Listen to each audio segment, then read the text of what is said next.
Alright, Assalamualaikum kawan-kawan. Kita nak share dengan korang ni perambut rambai 4 mata perambut.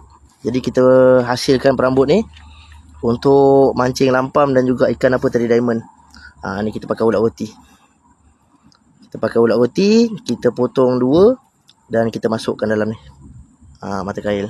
Nampak Okey, bolehlah korang cuba.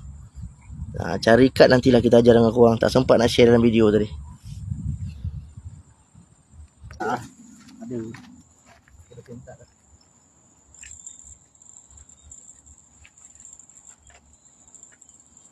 Enggak kan?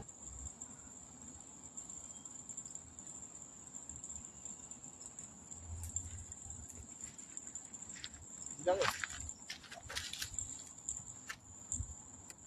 Tengok dia nak lepas diri je. Kau makan ulat bang. Ulat.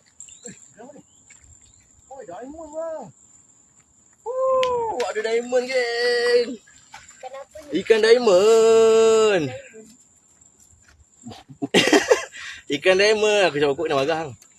Nampak? Dia makan ulat. Ya, ada ikan diamond di sini. Kau tahu tak ikan apa ni? Ni diamond geng. Mantap. Ada asyik. Tak kumpau kita pakai ulat. Ulat roti. Tak nampak je.